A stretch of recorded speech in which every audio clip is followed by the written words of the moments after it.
Seven Dragons Continent.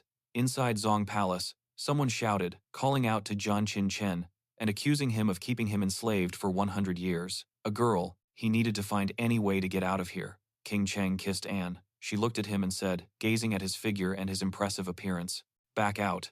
Her father said that she had always been stubborn and that he couldn't stand her marrying Sanan because he was a scoundrel. The lady replied.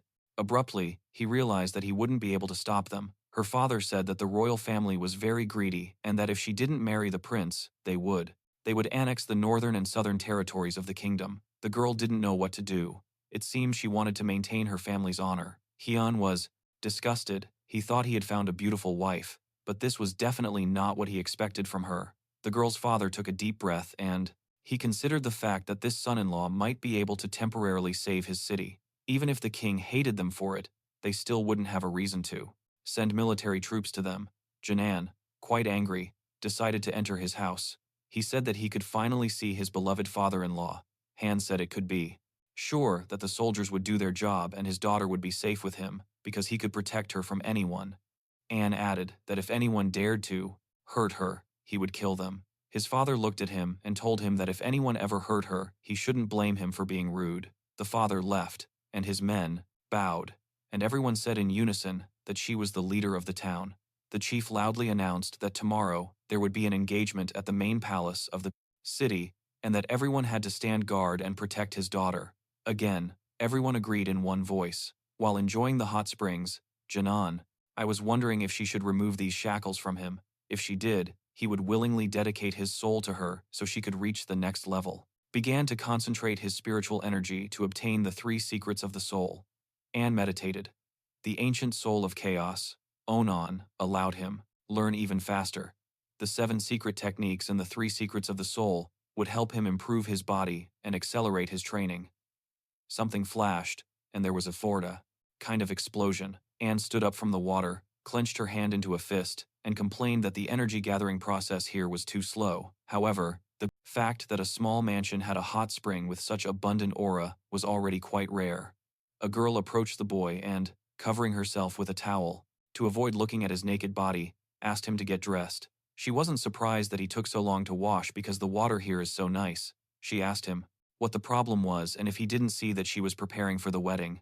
It was the maid. Her name is Kang Er. The girl warned him that it was better for the boy not to lie, because he had come to use the special perfume pool, which they had been preparing all night for Miss Jan Ruxue. He asked her to hurry up and leave. Hurry, because the wedding was starting very soon. Anja was getting dressed and replied that she needed some time to prepare. Kang Er looked at her and said that, even though the wedding ceremony was starting soon, many honorable people would be gathering to congratulate her, so there was no need to delay. Janan was afraid it was more than just congratulations, and she was curious to see how this good show would unfold, and thought about the fact, suitable for cultivation. She approached his face and aggressively told him to shut up. Cheng grabbed him by the collar and demanded how he dared to speak to her like that he needed to become stronger before Jan King Cheng found him. The 7 Dragons Continent was inferior to the Blue Dragon Continent. Therefore, the concentration of aura here is much lower. Here, martial arts are divided into 7 levels. Gathering aura. Controlling the circulation of vessels. Guru, Junior, Grandmaster, Bullet Master, Sage, and Absolute Peak. Each of these levels is divided into 9 classes, surpassing which one can achieve the pinnacle of martial arts. Breaking through this absolute peak and obtaining immortality, Anne remembered Jan King Cheng. After all, she was already halfway to reaching that peak. The guy smiled, scratched the back of his head, and said that there was a big difference between them. Anne thought about the fact that the original owner of the body, or rather, the fool who disgraced their family, was now a thing of the past, because the new Hyunnan would take charge of the palace. The next day, the ceremony attendees were socializing, talking, and eating. Someone inquired as to why everyone had been summoned to the ceremony so suddenly. Nobody seemed to know the reason for it. One man approached Brother Lin, mentioning that he had arrived rather early, and also commented that his daughter, Linu Yu, was simply gorgeous. The girl was standing next to Lin Chunan, engaging in conversation with him. He expressed his gratitude for the compliments, adding that to be Linu Yu's fiancé, one must be worthy of her, and any scoundrels who dared to approach her would get what they deserved. Standing next to him was such a thing, and added that she would destroy him. The boy wasn't too pleased that she grabbed him like that, and asked if she didn't want to take his soul. He, Saint Wosu. The table that had been prepared for the Hien family remained empty. It appeared they were afraid to appear today. After all, Janan's scum were infamous. Throughout the city, I don't think anyone would dare to pursue something like that. Everyone was contemplating who her fiancé would be. After all, it was a certainty that he would be the heir to the princely house, but nobody knew for sure. The city's families would be afraid to avoid this marriage, as it would be unwise on their will. Wosu asked Chun Yuan if San could be her fiancé. He responded that it was very possible because he and John Ray Yuxu had been friends for a long time, and John was going to stay in the Yangan family city to become the leader and protector of the city. But San is far too cruel and ruthless. Furthermore, with the support of the Song family, he could become a rather strong rival for them. He is such a ruthless person that perhaps the Yangan family, literally like a real beast, someone approached and yelled at everyone to get out because they had taken his spot. He dispersed the crowd, and everyone turned to look, because they were wondering what was happening. It was an angry guy who apparently really wanted to see Jan Ray Yuxu. He was very angry because he wanted to see someone who was more suitable to be a son-in-law than him. Zhaoan and the others were very surprised, because if San was here, they couldn't understand who the groom was. Anan stopped and turned around. His father approached and asked San if he was going to kill someone in his residence. San bowed and said no, and that had resisted for exactly 100 years, and now that he was doing it willingly, she didn't like it. The girl removed her hand from his neck and considered he just wanted to visit his uncles, although he didn't understand why Ray Yuxu had decided to get married so suddenly. At first, they looked at him in silence, then they decided, tell him that she had met her lover. So it had been his decision, and his parents added that he and Ruxue were probably not destined to be together. San was surprised by this. The boy became very angry and asked his aunt how she could not know that he was going to defend his city. He vehemently declared that in the entire city there would be no man more worthy of her heart than him. The father waved his hand, while a furious San told him that he didn't believe it and demanded that he personally show him who his beloved was. The father's soldiers, Ray Yuxu, were already approaching Anne. He shouted that if they stood in his way, he would force his way in. John Ruxue then entered the room. The girl appeared utterly irresistible. Everyone was delighted and asked San to leave. After all, she truly has someone she loves, and he should stop dreaming about their wedding. Since it's not going to happen, he refused to accept it. Zhu continued to argue that she had been with him since she was a child, so how could she love someone else, another person, and not him? He still believed it was a joke and that she was actually going to run away with him. The girl replied that she was not joking or lying, and added that today was a day of great joy. She continued that, if he stayed to celebrate with them, she would be incredibly happy. But if she takes his soul by force, the chances of him obeying her are very small. But if he gives it to her willingly, then she was against their marriage and didn't give them his blessing, then she would have to ask him to leave. He shouted that she was his woman, and that for all that meant I would obtain it. Today, Ray Yuxu also began to grow angry. He stated that this was incredibly brazen and issued a military order for him to return to the barracks. San raised his hand and declared that anyone who dared to steal his wife was dead meat. Sao was willing to remain here for his family and for the sake of JY. Now she's just marrying someone else. He questioned whether he thought he would obey his orders after this. The Sao family's power was too immense. He angrily stated that today he would find the one who stole his wife and would immediately go out and fight him. Everyone watched and seemed to begin thinking that the family was deceiving them, and that if there truly was a groom, he would have already appeared in public. Just then, the groom arrived, approached, and asked who was shouting. Today was supposed to be the happiest day of his life. He yawned and complained that the noise was so loud it had interrupted his sleep. He became a little tense and said it could have a negative effect on his wedding night. There stood Ray, Yuxu, and Han, surrounded by soldiers. San looked at Han with great disdain and questioned how this piece of was even capable of attracting attention. His father questioned how they had let him out and ordered him to return. Everyone was shocked that was really her fiancé. Ray Yuxu asked the guy to go back and not cause them so much trouble. He retorted that he only wanted to see the loud-mouthed dog. He won't have any problems, and he'll be able to uncover 3 more family secrets and obtain 3 more lives. She needs his ancient soul. She looked at him, and Anne waved her hand dismissively, saying that it didn't matter who he was now, because in an hour she would be the boss of this city, and when she met him, you should remember to bow to him. Han stepped forward and remarked that Janan seemed more worthy than himself, so it would be best if he left, since it involved his family. San turned and declared that he would personally throw him out. Han glanced at him and realized that he possessed the 9th level of Qi gathering. His father began to worry that Jinan had come out alone with the intention of humiliating and embarrassing the family. His mother urged him to say something. San clenched his fist and was already swinging, but then Ruxue managed to stop him with her sword. The girl stepped in front of Han and declared that, from this day forward, he was her husband, and that they would be together until death, and if San wanted to lay a hand on him, he would have to get through her first. The guy, completely surprised, responded that, since she was willing, if he hesitates to draw his sword for him, he should just kill him today.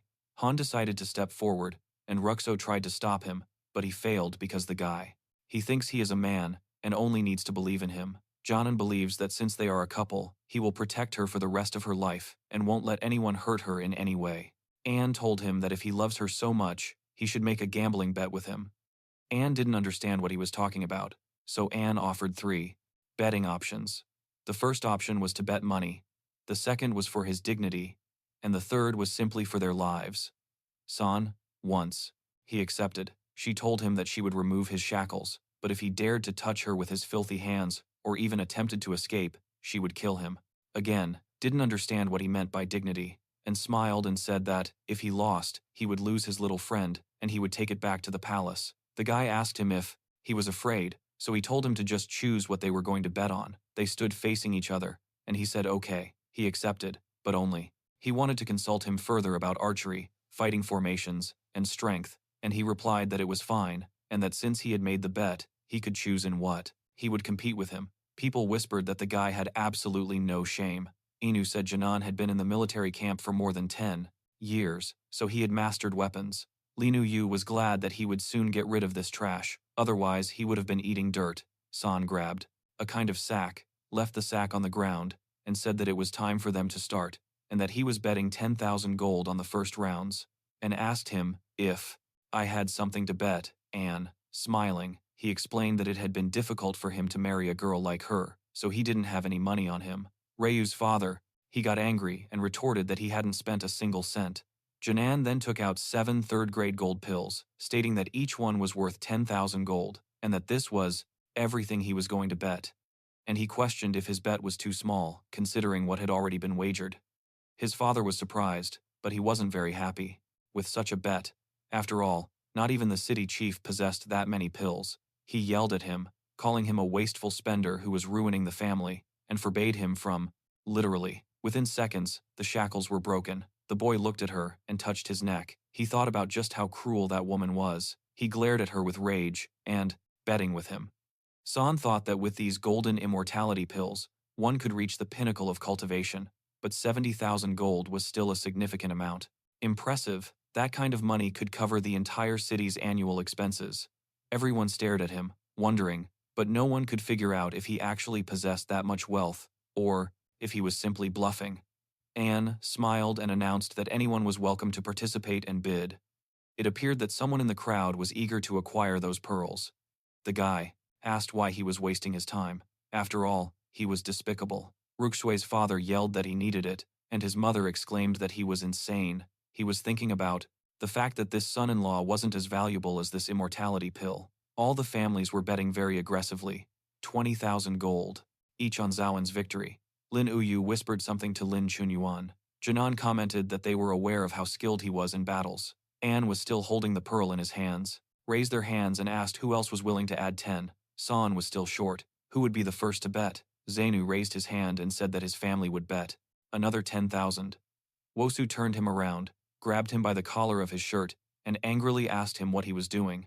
After all, his family's reserves were only 30 gold coins. The boy asked his father not to worry, because, knowing San and knowing what a loser Yanan is, he was confident that if they put in a little more, everything would be fine.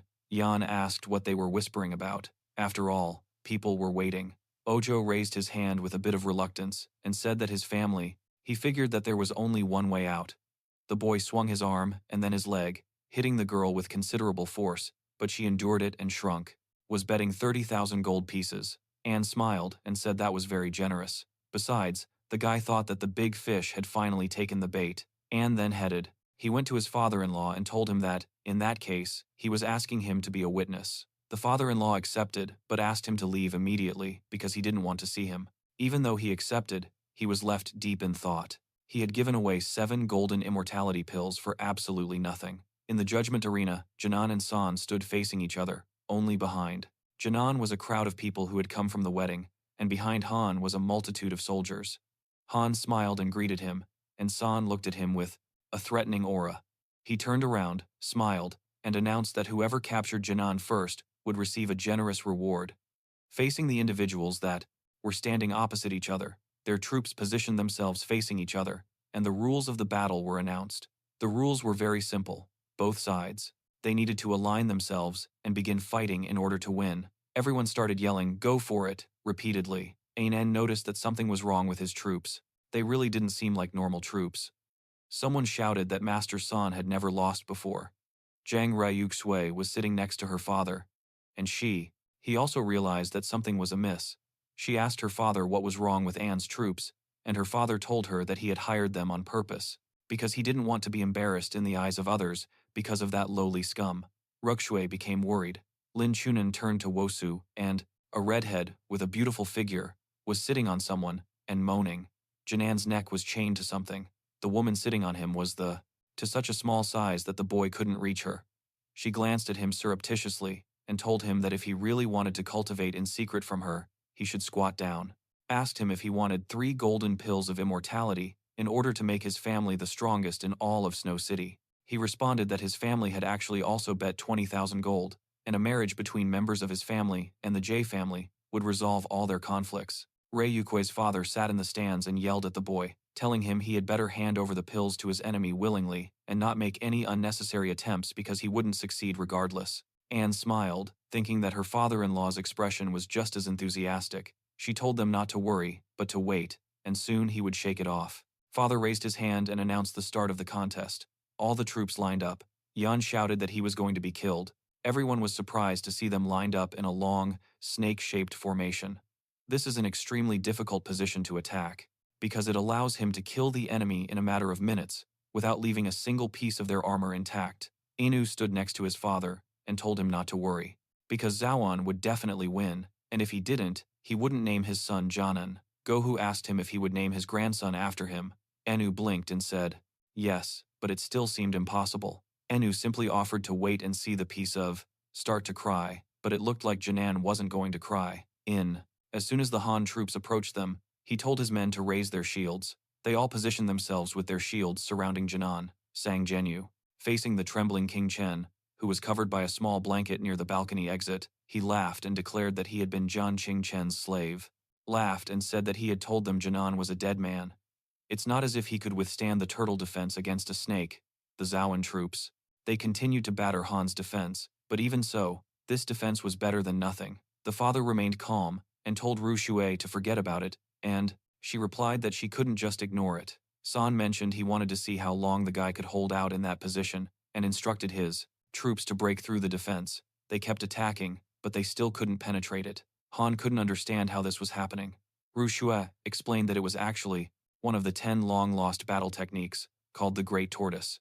It seemed this guy wasn't as simple as he looked. However, Han still had an ace up his sleeve.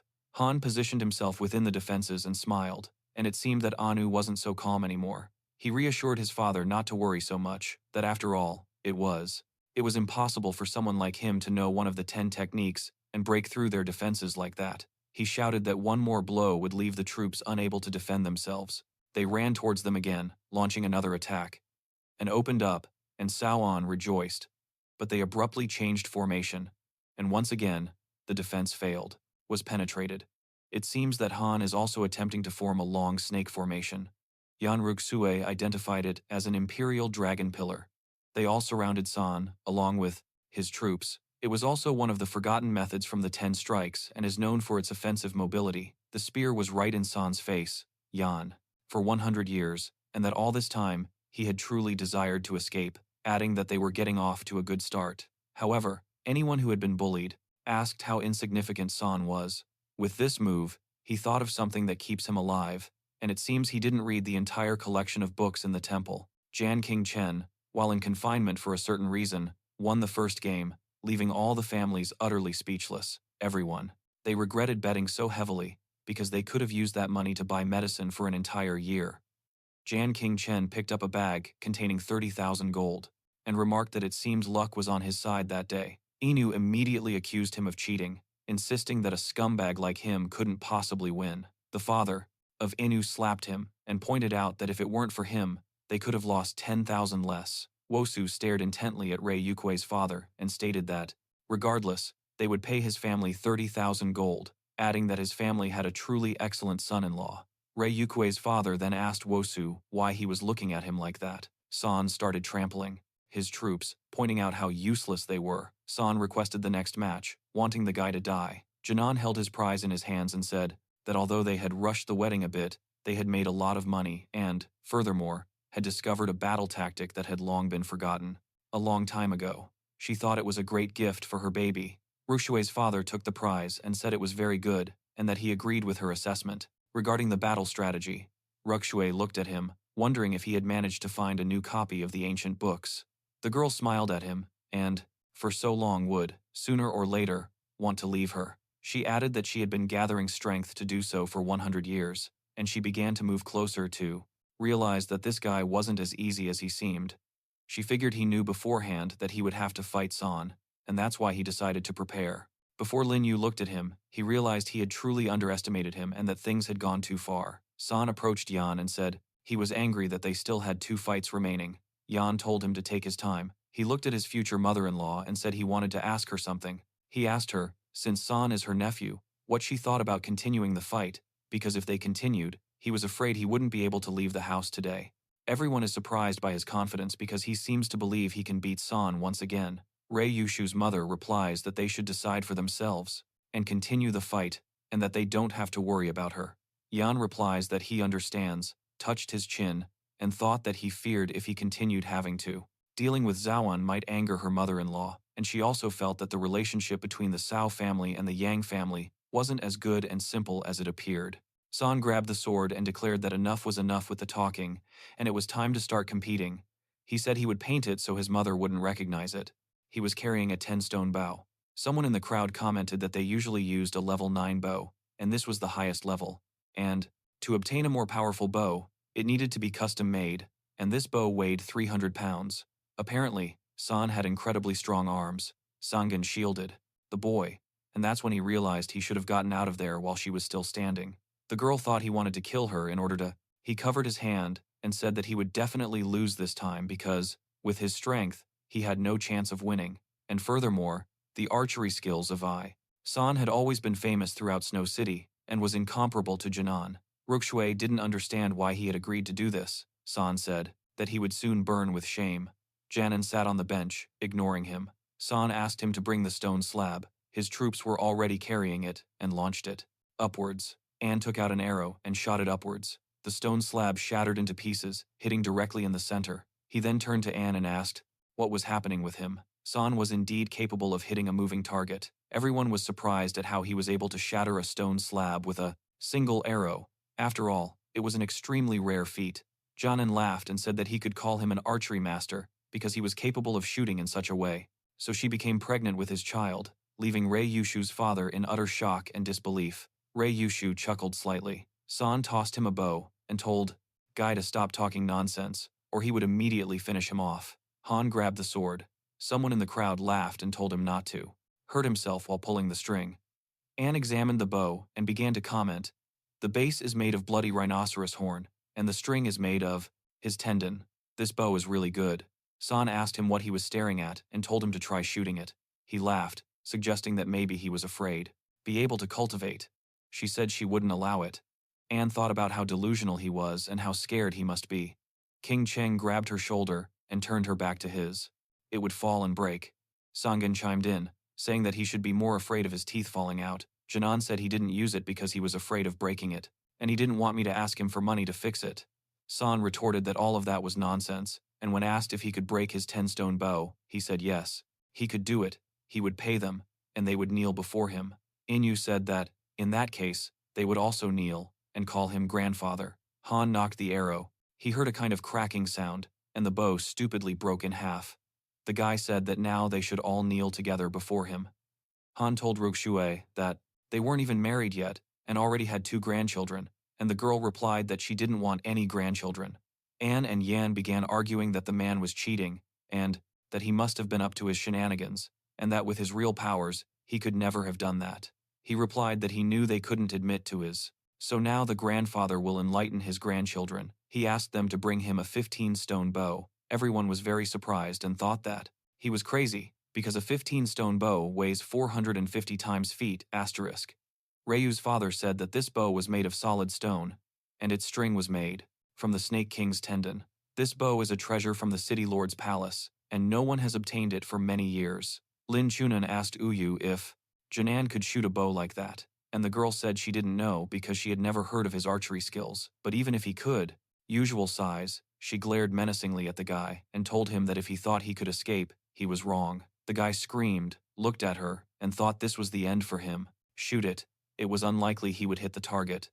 Janan only took 3 arrows, and everyone was very surprised, because the more arrows, better. The guy started aiming, shifting from one side to the other before firing. He hit all 3 arrows, and the people couldn't believe it. Ray Yu's father was very surprised because, even though the targets were scattered in different directions, he still managed to hit them all. The way he handled the arrows was truly an exquisite display of archery skill. This was their second competition, in which Janan had also won. Nobody understood why San had lost again. San said it was simply impossible. He approached the target that Janan was shooting at. All the people began to be disappointed with him.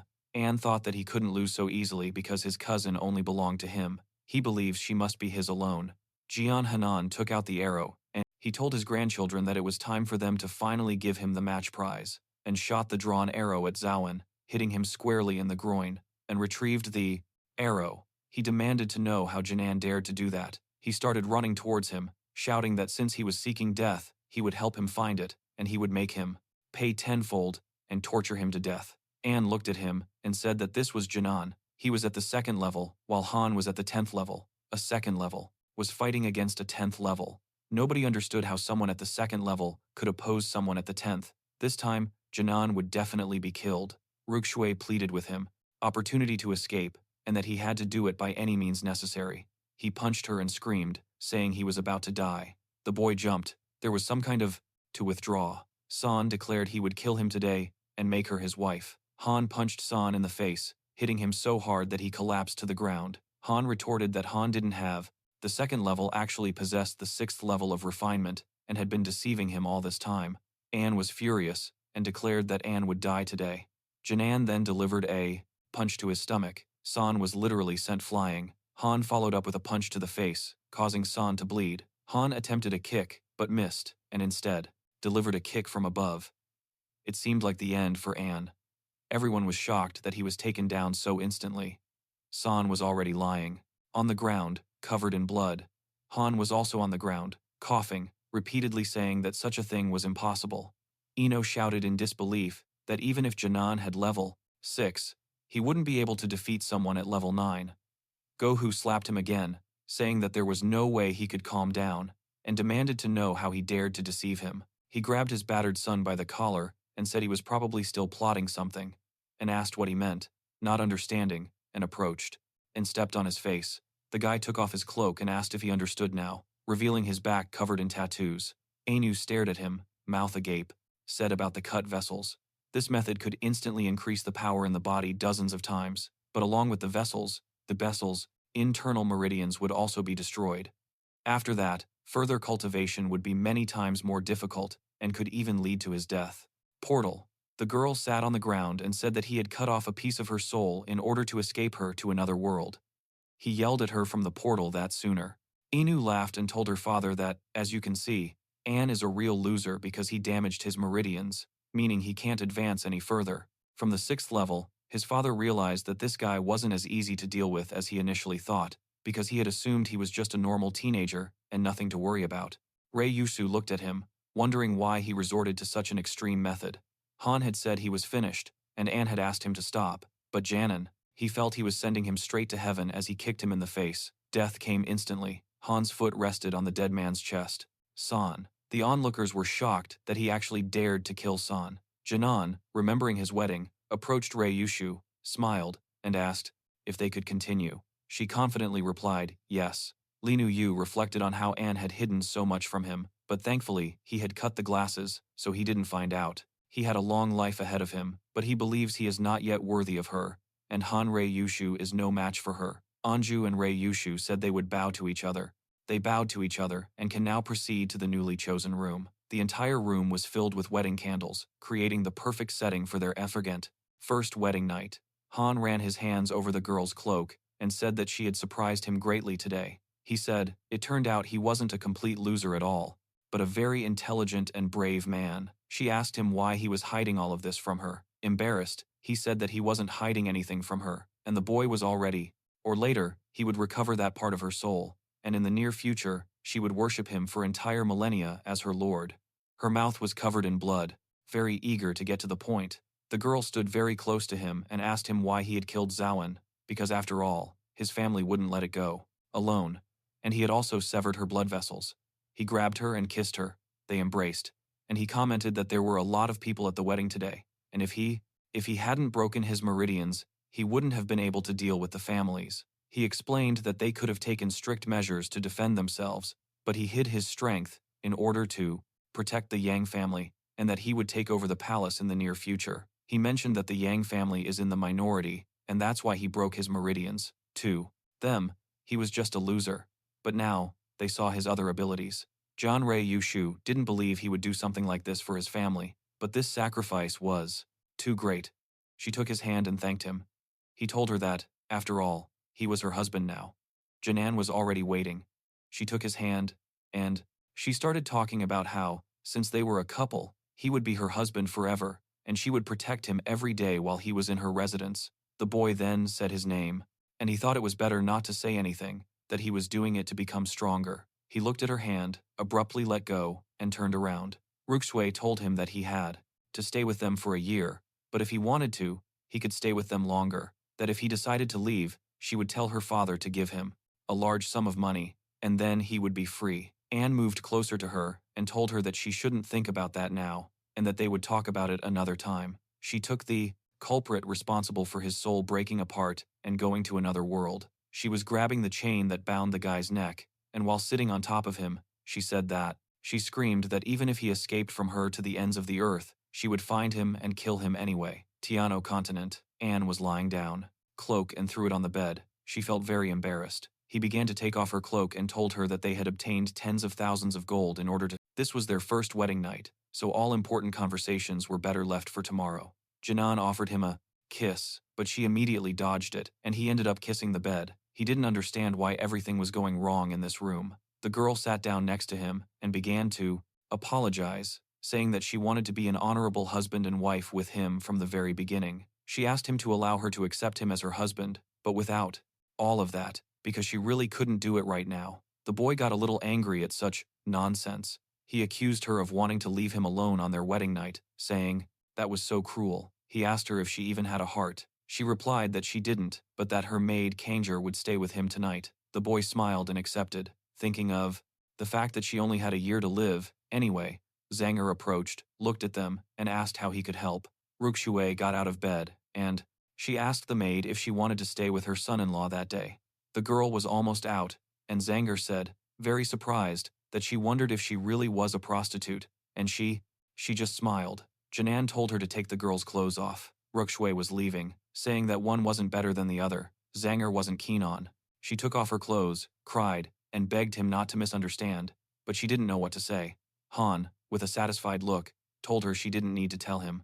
Resting on the grass, he became suspicious for some reason. He looked at his hands, relieved to have escaped, and wondered if he was in a new body. Nothing. The girl begged him not to do anything to her, but he didn't listen and continued taking off her clothes. Seer thought about the fact that it was her body. Thinking that he looked like he was going to force himself on her, he started to put his hand on her back, asking her not to make so much noise, and reassuring her that he wasn't going to touch her.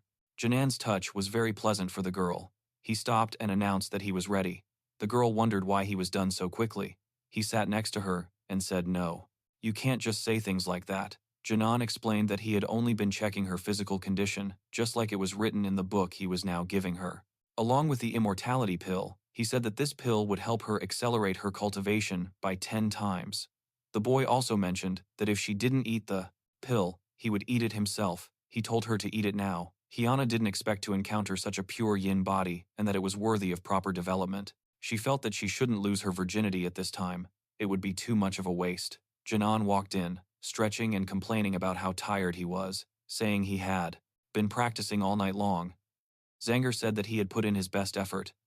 Ruxue gave Anne a dissatisfied look and asked Zanger to serve her tea. She turned her back to him and walked away. Hyun Ergun asked her to wait and thought about how awful it was when girls became jealous. Outside, it was a warm and sunny day. They were on a beautiful bridge near an old lake. Ruxue's father and mother sat facing her and Janan. And he stood up, laughed, and declared that he had finally escaped the clutches of that evil Diabla, and that one day he would return to this palace and destroy it. Told him that, since he was now a part of their family, they would protect him. His father said that if he did anything shameful and disgraced the family's name like that, he would not. Forgiving everything, Jianan smiled and agreed to all of it. His mother asked him why he was being so cruel. Rusue's mother turned to Anne and said that even though he could no longer cultivate, she saw that he truly loved her daughter. She added that they should work hard and give her a grandson as soon as possible. Ray Yuxu looked at him silently and apparently wasn't very happy, and chuckled to himself, thinking things would be a little more complicated with the bride. Rusue told her father that she had just received the news. Her father feared that the entire district would gather there today. This time, the youngest prince of the court, Ju Fu, and his butler will be arriving here. This prince is 16 years old and is at the 7th step of the gathering stage, and accompanying him is an aristocratic man, a butler, named Inen, a great master with immense strength.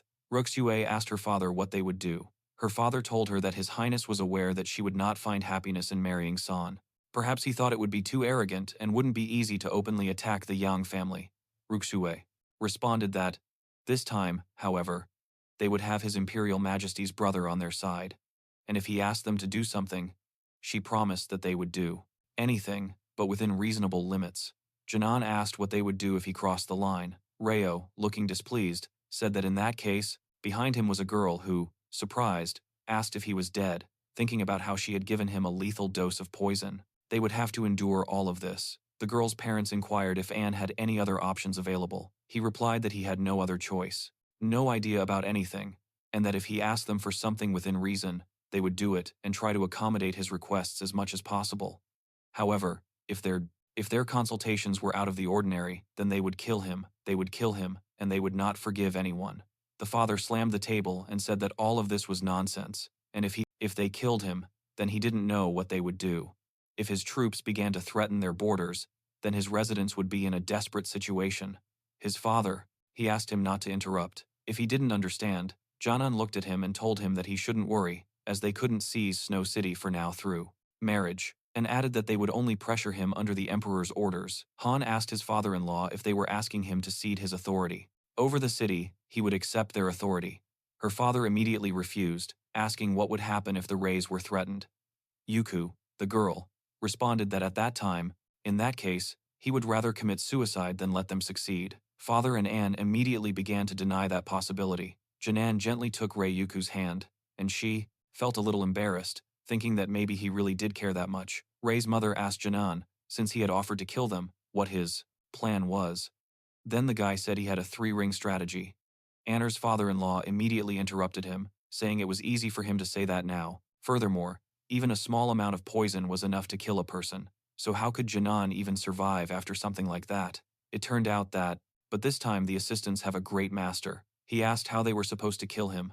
The girl's mother told him to finish listening to Anner's plan. He began to take something out of his coat, pulling out a book, and said that today his father-in-law didn't need to worry about such things, and should instead focus on practicing. He mentioned that, with this legendary fighting technique and the immortality pills, it would have an astonishing effect. Anner's father-in-law took what he offered and paused, a little, surprised because he didn't understand what it was. The man said it was for the rest of the rings, and added that he would organize everything. Anir, Ray, and Yukyu positioned themselves at the front of the troops. The troops wore stern expressions. Janan said it was enough, as the aura of war was already emanating from them so intensely. Ruxue told Anne that there were 3,000 Snow City guards, and that he could choose whomever he wanted, but in reality, he would only be taking 30 people. He thought it would be insufficient against a master, but the boy confidently replied that 30 men would be enough to handle it. Anne addressed the troops, but silence remained. Anne stated that she would have to teach them the war motto. A little later, it would help them strengthen their military spirit. Yuxu told Jinan that he had to choose someone first. He offered to discuss their cultivation skills and combat strength. Anne refused, saying that he wasn't concerned with their cultivation level. The guy then began to loudly proclaim that they should know that he and they were going on a special mission that would be. The previous owner of this body was also named Jinan and had been in love with Linu since childhood, but he was unremarkable, which is why she didn't. Extremely dangerous. He added that it was a matter of life and death, and those who wished to leave could do so right then and there. All the troops raised their hands and shouted in unison that they would never retreat. Anne said that was very good and began to tell them that they had to meet certain conditions, that if he considered that they had fulfilled them, he would take them with him, and Yuxu pondered what those conditions might be. The close combat fighter had hair, knotted pink and looked quite menacing. The scout carried a kind of spear and wore a helmet, and the first-class archer carried a normal bow, normal, and also a helmet, and thought to himself that he should be satisfied with them. He raised his hand and addressed the formation, saying that they needed to find a rhythm, and if everyone understood, they should take a step forward. Everyone stood motionless because no one understood what he meant. Ray asked what rhythm he meant. It was about rhythm, and since it was so necessary, Jan affirmed it was correct.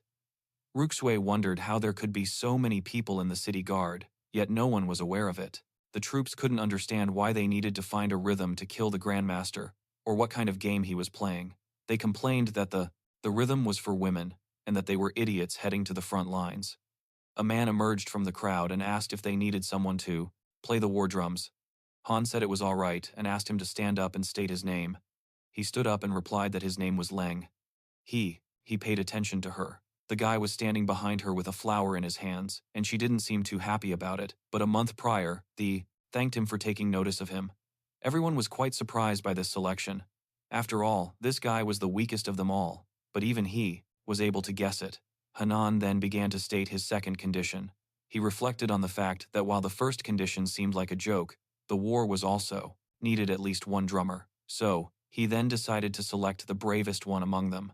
Han asked which of them knew how to sew, and requested those who knew how to sew to step out of the line. One guy scattered the others, looking quite formidable. Han asked if everyone present was all right, raised her hand, and said that she had learned sewing from her mother. Nobody expected that of him. Han told him to come closer and also asked him what his name was. The guy was trembling slightly and said his name was Subang. Han told him that he was a mama's boy, but that he was worth it. He considered the fact that this heavyweight turned out to be a mama's boy left Ray Yuxu bewildered. He couldn't grasp his motives or the underlying scheme. He then inquired about the remaining rings Enlay possessed. Enlay instructed Bian to mend the garments, and then addressed the troops, seeking those skilled in dance and welcoming those with acrobatic talents. He inquired if there were any other blacksmiths or perhaps chess players present, as their skills would also be valuable. He continued by asking if anyone knew how to slaughter cattle or something similar. Everyone began to respond and step out of formation. Typically, around 30 individuals would gather in this manner.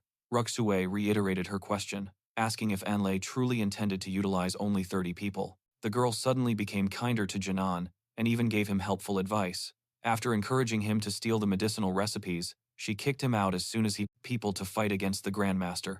Anlay looked at her and affirmed, of course. He was pondering whether it wouldn't be that way. The guy then began to tell him. The strength of those men was significant, certainly considerable, but they simply needed to begin assembling. Otherwise, they wouldn't be capable to break through the defenses of Grandmaster Yuxu. He questioned whether they were capable of killing the Grandmaster, and added that the lives of the soldiers were absolutely not pawns to be played with. He fixed the girl's hair, telling her that she looked beautiful even when she was angry. He also told her that she could have confidence in them, and that even though they were currently weak, there were almost 5 hours left until nightfall, which was more than enough time to make them much stronger. The girl wanted to object, but it seemed she couldn't. Jinan instructed all the chosen ones to follow him. He muttered, regarding the matter of killing the Grandmaster. By the afternoon, everyone would know everything. The troops who hadn't been chosen argued about what their son-in-law had been thinking when he selected the team. Such an important task. They wondered if leading their team would lead to the collapse of their city, Nevada. What they felt most strongly was that their commander, Jan, was going to marry a scumbag like him, Jan Ruxue shouted. Enough with the gossip. She raised her hand and asked, how dare you even gossip about my husband? The girl told them to head to training, and that today they would train twice as hard to learn their lesson. No one expected her to defend him like that. The girl brought those recipes to her. The poor man immediately died at the hands of his favorite woman. It's best not to delve into the details of this trivial love. Got angry. Someone said that 5 o'clock was too late. Just then, someone came riding on horseback. It was the little prince, along with Inen. The little prince approached Inen and he asked if his brother held great expectations for this small, dilapidated town. He replied yes, that it was true, and also because of Yang Rei's beauty. Yuku was truly mesmerizing. The prince was strangling a girl and told her that no matter how beautiful she might be, she was still an ungrateful little brat. The little prince exclaimed, who would have thought they would dare to attack San before he was even married? It would damage the reputation of their entire household, and they wouldn't allow them to. Get away with it. Yang completely agreed with him. The prince then said that, because of that, his older brother had met his death. However, he wouldn't mind having a little fun with her first. The prince turned to his mercenary and instructed him to listen carefully to his errand. The man he bowed respectfully and said he was listening attentively, wanting them to pay for what they had done. Father, along with Ray Yuxu, stood next to the little prince and his assistant. Father said they felt honored by the little prince's visit to their city. The little prince looked at Jan, and Ray Yuxu licked his lips, and said it was no wonder his brother wanted to marry a girl with such a face and figure. The prince turned to her and said that he had heard that she was married. She thought she had heard, a long time ago, that the little prince was a pervert, but she didn't think he was so frivolous as to story. Linu said that since he wasn't dead yet, she would finish him off herself. Now she looked at him with innocent eyes and said that no one should know about it, or her reputation, bother her with such words right from the start. Ruxue informed the little prince that she was indeed married. The little prince laughed, clapping his hands as he said that. It was a shame, but today would be theirs, since it was such a good day. There was already a certain tension in the air, and it seemed they really would have to stick to the plan. Janan, Rajuk's father, laughed and said that the little prince must be joking. He asked them to follow him to the mansion. After all, they needed to rest, and the Yang family had prepared a banquet to celebrate his arrival. The prince agreed and said he only had one conversation to have. The prince and his mercenary entered the dining room and sat down at a table laden with food. The father asked his wife to calm down. The little prince just stared at the girl's lush breasts. The little prince turned to Master Yang and told him that he was very lucky to have such a daughter and wife. The charming women added that having such a wonderful daughter must be a blessing bestowed upon them from a past life, and the father thanked them. Thank you. He thought about the fact that this guy was not only lusting after his daughter Ruxue, but was also eyeing his wife. Now he agreed with Giannani about how the prince should die. He said he had heard that his son-in-law was a talented genius and asked why he hadn't arrived yet. His father replied to him that he must be joking. After all, he had told him not to show up so he wouldn't bother them. The prince replied that he should come anyway. His pathetic body contained Ondon's soul, and that he was just a despicable being. This girl was the first goddess of cultivation, and her name was Jan King, would be ruined. The girl added that if he really loved her, he should let her kill him, and commented that Linu Yu has absolutely no sense of shame. Invite his son-in-law so he wouldn't think he was too arrogant. His father replied that he would immediately order him to be called to the increasingly crowded table. Ryu's father agreed with Han, saying the prince would want to see him in person, which is why he would allow him to sit at the table with them. Janan arrived, and he announced that the son-in-law had already arrived. The Red Eyes troops were ready, and entered the room where they were having dinner. Janan bowed and said that the commoner was happy to receive the prince. The little prince remarked that it was no wonder such a handsome, white-skinned man could win a lady's heart, and smiled and thanked him. Ruxue thought his acting skills were over the top. The little prince was so hypocritical, she was thinking about what a bastard he was. And she couldn't understand how Ray Yuxu could fall in love with a bastard like him. The little prince then said that, now that everyone was here, it was time for them to, getting down to business. He began by saying that he had originally come to propose to Ray Yuxu, not her brother, but because she was married, he couldn't do it. The little prince stated that their father has conditions that they are free to reject. His father then inquired about what those were. Those conditions were, the little prince stated that they should allow their city to return to the Typhon County prefectures and that they must also surrender all of their military power to the city guards. Do you have any objections? Ray Yuxu's father turned to the little prince and asked if he could have some. He said that if she killed him, he wouldn't be able to salvage his reputation. Hyun wondered how a girl as beautiful as she could have such a cold and unfeeling heart, and how fortunate. Time to think. The boy agreed, but said not much time. He thanked him for his understanding. The prince added that he wanted something more, that while Lord Chi considered, the terms demanded that his daughter and wife serve him. The prince commented that he enjoyed drinking wine with beauties like the two of them, which greatly angered Master January.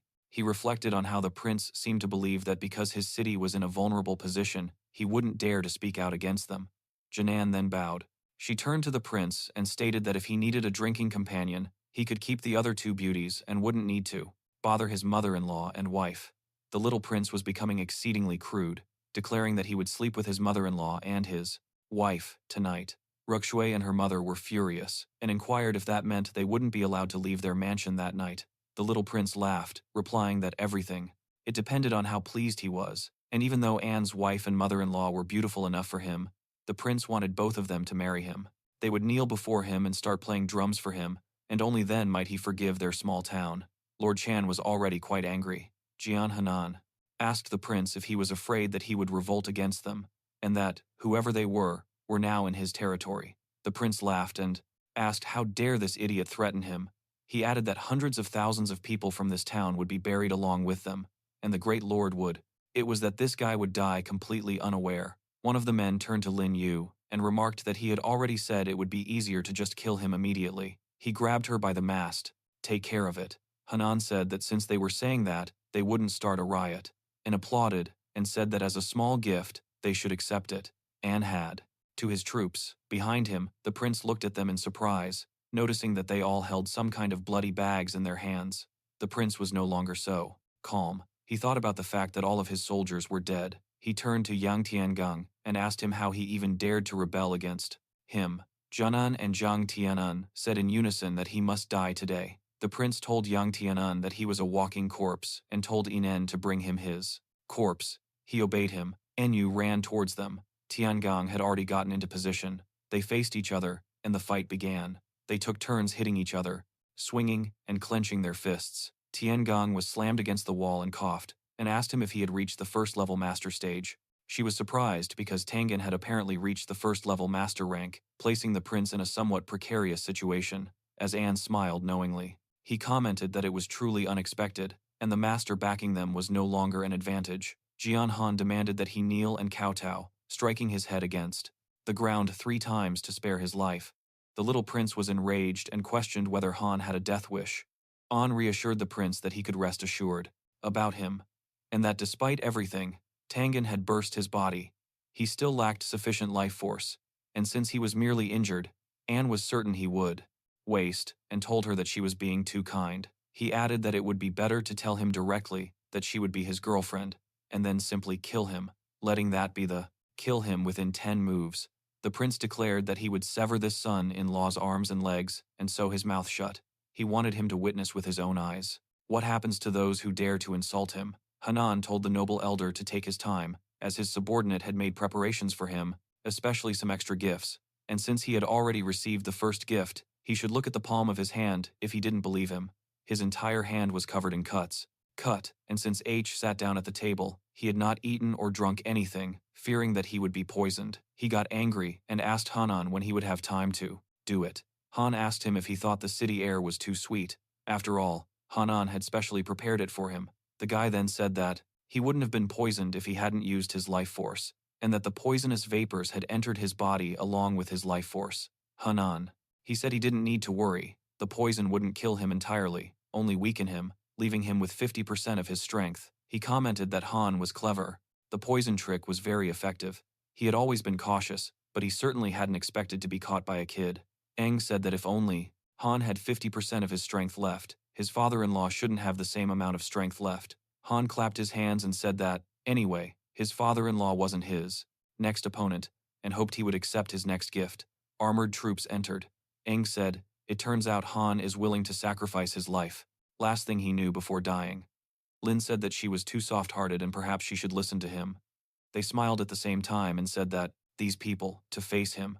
The prince laughed and said that this boy is a complete idiot and that these turtles cannot survive a battle. Against a grandmaster, his father wondered why he had chosen so few men when there were 3,000 inches the army, and Ray Yuxu's mother didn't understand it either. Why he had brought so few men. Han said that if they thought they could defeat him, they should try. Han said that since he insisted so much, he would fulfill his wish. For him, they were going to kill him, but the guy decided to flee from them. They turned around and saw that he was gone. Lin told Sang that he couldn't have gotten very far, and that, better chase after him now. Someone was approaching. Janan ran as fast as he could. The guy ran towards a tree, completely out of breath, and leaned against it. Tree, and said that, luckily, he had escaped. As they talked, he couldn't imagine how the dead man must be feeling right now. Janan, after hearing all of this, Janan and Lin had already started running towards him. Hyun yelled at him, calling him pathetic trash and telling him he shouldn't even try to escape. Hyun turned around and was surprised. On the other side, a girl on horseback was charging towards him. She was a lovely girl with blonde hair and a ponytail, riding a horse. She asked the guy lying. Cheng was the Empress of Jan Palace. The guy had been her sex slave for many years. She looked at him and said that if he had originally given her, in the grass, what he was doing, and asked him if he wanted to die. He looked at her and thought of Noman. It was just then that those two people came running over. They looked at Yan Ray and Yuxu and were greatly surprised. Jan Yuxu looked at them and asked what they were doing and whether they knew fighting was prohibited. In the city, Sang turned to the lady and told her that Hyun was a traitor, that he had attacked them first, and that they had just caught him in the act. Sang said that they were going to arrest him for stealing the recipes, and he thought that the rumors about Yang being very strict with guarding the city were true. She looked at him and asked again about the robbery. Sang confirmed that everything was true and that Hyun betrayed his family and stole valuable recipes for his own personal gain.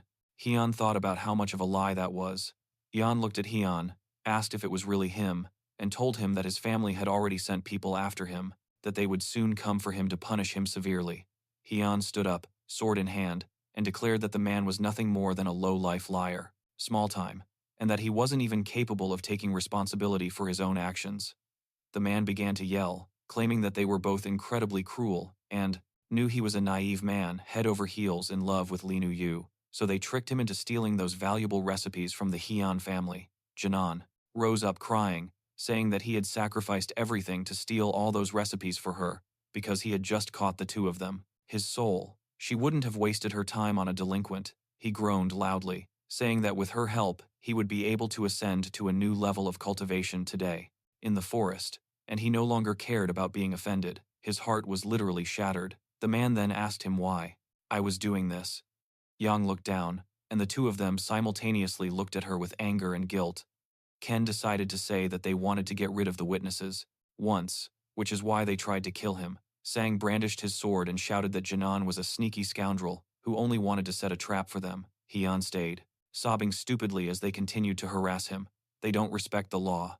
Janan was about to hit him with his sword, but Jay stopped him and held the sword back, and told him that she would personally escort him to the Jay family's house so that they could resolve their family problems themselves. The sword was right in front of Jen's face. The guy thought that Jen was a stupid pig, and that even though he had been clearly told that fighting was prohibited here, he still was trying to kill him in front of Miss Chi, claiming he'd heard that His Royal Highness wanted Lady and her older brother to marry, and when that happened, he would become the prince's confidant, and after that, he could serve in the Sang Royal Palace, hoping that Lady Yang wouldn't interfere in the matter regarding.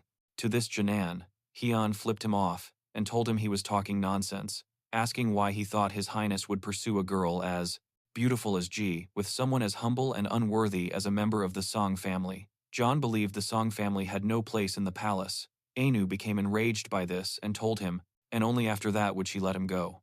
Anne said that was nonsense and that she would never let him go. She added that he didn't know that today she would only consume his soul, that he was a dead man, and told Lin that they should kill him. Miss Ji then grabbed her sword and flew towards him, sword in hand. Lin asked what that was, and if he had reached the 3rd level of cultivation.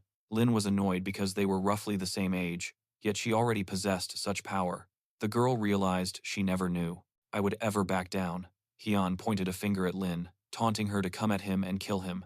Anu pulled Lin away from him, questioning how he had managed to reach the 3rd level at such a young age. He also inquired if he was protecting Hyun's family, adding that his family worked for the county government. The lady shouted at them to leave. Anu began to leave, but ultimately told Hyun that he could chase after Miss Jan as much as he wanted, and added that he was a pathetic mongrel. The boy began to speak about how his father wouldn't let him off so easily, and as he was reveling in his freedom, he and his father would catch him, and he would pay for everything. He began to apologize to Miss Yangi, saying that they would soon be related, and that he would take care of Janan. Inu told Lin that they should leave. Hyun loudly told them, "See, you never." Hyun touched the sword. Lady Yang pointed the sword at the boy, and she told him that he must now follow her to the Hyun family's house, and that if they had truly wronged him, then she would help him get justice.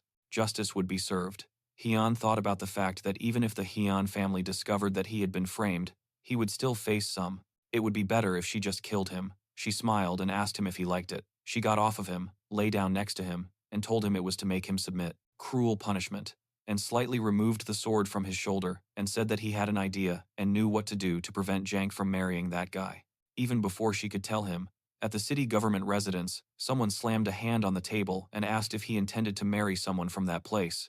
A man was sitting in meditation, with two girls standing before him.